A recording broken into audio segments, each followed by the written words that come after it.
What makes a perfect Spider-Man story? There are the epic adventures, the character-redefining runs, and the incredible team-ups that have become permanently intertwined with the character. But some of my all-time favorite Spider-Man comics are single issues or two-issue arcs. Of course, there's tons of awesome long Spider-Man runs out there, but these little bite-sized Spidey stories often drill down into what makes the character amazing. No need to get bogged down in lore or larger plot points or mysterious villains peeking from the shadows. Instead, we get Peter Parker, his friends, his enemies, or even just an internal struggle given center stage. There's classics like Nothing Can Stop the Juggernaut by Roger Stern and John Romita Jr., silly adventures like When Cometh the Commuter by Peter David and Bob McLeod, the mental anguish of No One Dies by Dan Slott and Marcos Martin. But of all of these, my favorite, and what I think is a truly perfect Spider-Man story, is Unscheduled Stop. Published in Amazing Spider-Man issues 578 and 579 in 2009, Unscheduled Stop was written by Mark Waid, with pencils and inks by Marcos Martin, colors by Javier Rodriguez, and letters by Joe Caramagna. This two-issue story is tightly, both literally and figuratively, focused on Peter Parker's struggle to save a subway car full of people from an underground collapse. A case of the old Parker luck taking the worst turns imaginable. And it's a perfect example of why I love Spider-Man.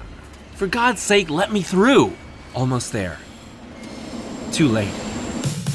Whether you're a longtime reader or a fan who's more acquainted with the character from movies and cartoons instead of comics, what makes something like Waid and Martin's story fantastic is how timeless it feels. A perfect story on its own that's just interested in delivering a thrilling ride to readers, which is ironic given the time in which it was published. Unscheduled Stop comes fairly early within the Brand New Day era of Spider-Man, which ran from Amazing Spider-Man number 546 through 647. That's a large span of time that contained a lot of different story arcs, but primarily, it refers to the run of issues that directly followed One More Day in late 2007 through early 2008. An extremely controversial story arc that saw Peter and Mary Jane Parker's marriage wiped out of continuity in a deal with Mephisto, basically Marvel's version of the devil, to save the life of Aunt May. Why would Mephisto want to wipe away their marriage? Well, basically, Marvel editor-in-chief Joe Quesada had decided that a married Spider-Man was too old to be relatable, and they needed to move him back to a younger era to appeal to a broader audience. Having the devil do your dirty work isn't a great way to endear you to readers. You won't find many people who are fans of One More Day, and even now, almost 15 years later, Spider-Man fans still want Peter and Mary Jane's marriage reinstated. Will that ever happen? I genuinely have no idea at this point. For the most part, the early issues in the Brand New Day era work to define this new status quo and bring in a variety of new supporting characters and villains for a fresh start. And while the major refresh of Spider-Man's world frustrated a lot of contemporary readers, I think Brand New Day is really fun, and when looking back on it in the context of the many years of stories that came afterward, it still feels really fresh. A lot of the new villains introduced at the time didn't stick around, but that's the curse of most bad guys not created by Stan Lee and Steve Ditko. Stories like New Ways to Die, Flashback, 24/7, Power to the People, Rage of the Rhino, Endangered Species, Shed, and The Grim Hunt are all really strong comics that are often overlooked. Maybe that's because these were all published at a breakneck pace. The Amazing Spider-Man had switched to a weekly publication schedule to establish this new era, depending on a rotating roster of regular writers and artists working together to create tons of new stories in as little time as possible. Those writers included Dan Slott, Mark Guggenheim, Bob Gale, Zeb Wells, and Mark Waid. It's Waid and regular artistic collaborator Marcos Martin who brought life to Unscheduled Stop.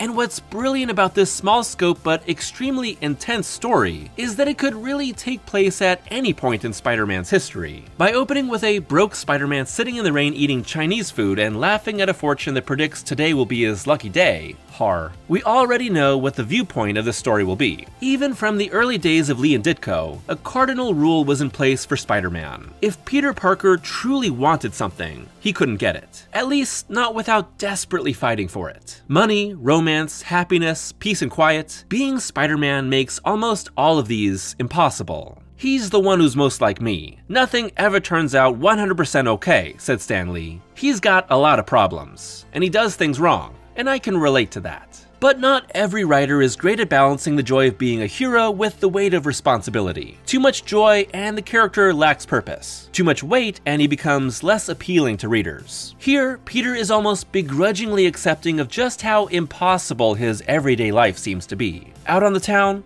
torrential downpour. No money for a train ticket, a free one lands in his lap. Missing his ride, an attractive woman lets him on. Back and forth, until a sudden blast derails the subway, with Peter barely getting his mask on in time to save his fellow passengers from being crushed to death.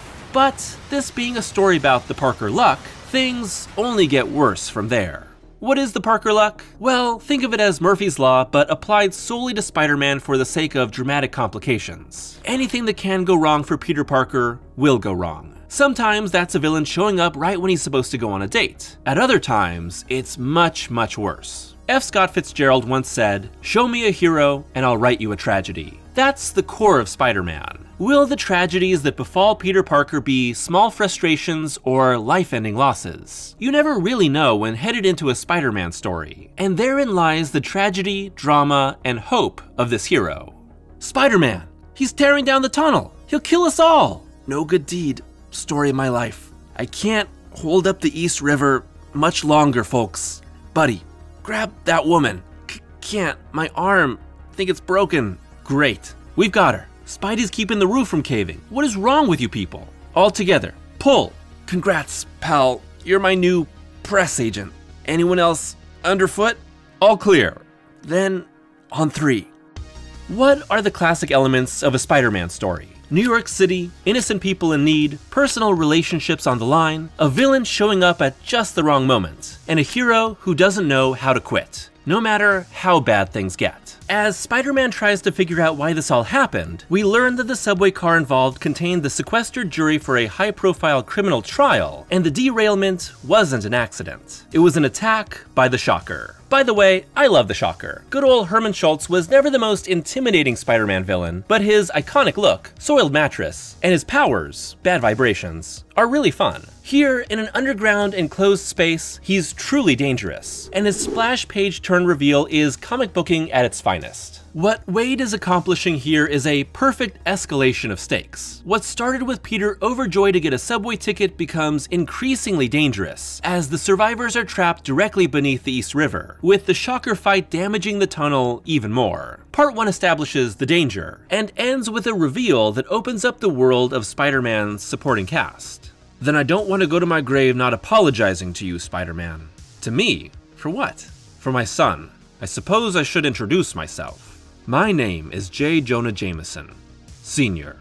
As part of the Spidey brain trust at the time, Mark Waid was the writer, or at least heavily involved in a large portion of the Brand New Day stories, but cites Unscheduled Stop as his favorite work from the era. I think my favorite that I got to tell was my very first one, the one that introduced J. Jonah Jameson Sr. Working with Marcos Martin was a career goal, said Waid. Value add, it's my first experience in years and years in creating a character who wasn't immediately erased from continuity the moment my back was turned. Props to Tom Payer, who was the first to ask me in conversation, "Hey, have we ever met JJJ's dad?" Of course, a great comic script is nothing without a great artist. Marcos Martin is easily one of my favorite Spider-Man artists. While he never had an extended run on the title, he was one of the key pencilers on the Brand New Day era, also drawing other classics like No One Dies and There For You with Dan Slott over the years. His figures are often gaunt and sparsely designed, using silhouettes with exaggerated long faces that are hyper-expressive. For a character like Spider-Man, Martin's leaner take echoes Ditko's original version. And much like Ditko and Lee, Waid and Martin know that few Spider-Man opponents are as iconic as something really heavy. Here, the creators put the webhead up against a physical challenge twice. First, holding up the collapsed car, scrunched and smushed under the weight of it all in a corner. Spider-Man with the ripped shirt and jeans with the Chuck Taylors, hell of a look. And then lifting up a makeshift elevator filled with passengers. No big deal, right? Well, maybe if it weren't for all those giant New York sewer rats. Here, Martin switches his panel borders from white in exterior scenes to black in every subway sequence post-crash, emphasizing the darkness and claustrophobia of the predicament. It's a small touch, but it makes every moment outside of the tunnels feel like a breath of fresh air. And outside, the rainy and dreary New York feels wonderfully depressed. I love the rain, and I'm a sucker for a rainy comic book. Javier Rodriguez's colors also complement the story wonderfully. Almost everything underground is only lit by the spider signal. You know, that dick light that doesn't really make any sense and isn't necessary but is somehow iconic? The darkness at the edges are pushed back by a faint warmth, pierced only by Shocker's explosive light blue attacks. Outside, the gray dreariness almost feels welcome compared to the danger we've come to associate with warm colors. Martin also knows how to establish location really well, showcasing the rising river water and struggle to stay ahead of certain death. Is this the biggest challenge Spider-Man has ever faced? Definitely not. It's probably having a lot of terrible fans. But what makes it thrilling is that you can feel every ounce of effort needed to survive. That's what Spider-Man is all about. Pushing, pushing, pushing until you feel like your hero is about to break. And just when all hope seems lost, Peter Parker pushes past his limits and saves the day. Best of all, it's not just Spider-Man who gets to be a hero here. Everybody on the page gets to be inspired, just like the people reading this. I think it's imperative of me to advance that theory that you can win your small victories against the dark, said Waid. And Unscheduled Stop is literally a small victory against the dark. Will Spider-Man save the day? What is it that is strange JJJ Jr. and Sr.? Will the old Parker luck ever change? I won't spoil everything that happens here, but if you know Spider-Man, you already know most of the answers. Of course, great superhero comics aren't about the destination, they're about the journey. That's why we return to them again and again, comforted by the idea that good will inevitably win, and assured that someone like Spider-Man will always be there to save the day. Bad luck, perseverance, comedy, drama, inspiration, and some awesome action. These are the things that keep us coming back to Spider-Man, and the reasons why Unscheduled Stop is a perfect little Spider-Man story that I will return to again and again for the rest of my life.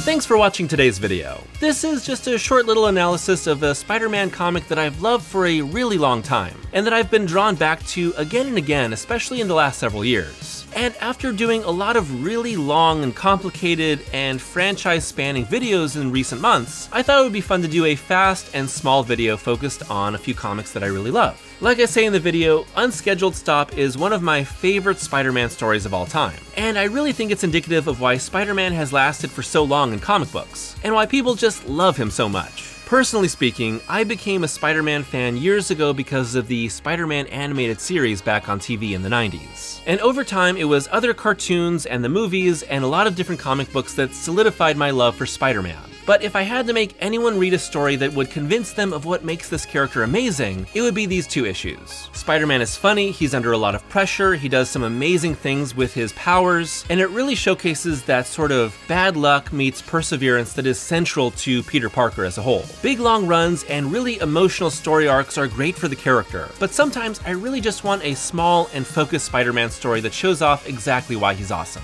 And like I mentioned in the video, there's a lot of great short Spider-Man stories that have been written over the years. Last year, I was on the Geek-Explained podcast where I talked with host Eric Azana about some of our favorite short Spider-Man stories. And one of my picks was Unscheduled Stop, but both Eric and I had a lot of other picks that fell in that category as well. So if you're interested in learning about more short Spidey stories, I highly recommend you go and check out the Geek-Explained podcast. It's one of my favorites, and I've been a regular guest on there over the years. I'd love to hear your thoughts on Unscheduled Stop, as well as some of your own favorite single issue or short story arcs for Spider-Man over the years. Whatever those may be, I'm looking forward to hearing about them in the comments below. Also, as always, shout out to my patrons for their continued support. It's only $1 a month for early access to every video and exclusive Patreon-only audio reviews. And at the time of this video's publication, there should be a review of the 2 Death miniseries from Neil Gaiman, which are spin-offs of The Sandman. Until next time, I hope that you're taking care of yourselves and watching out for that Parker luck. It'll come get you when you least expect it.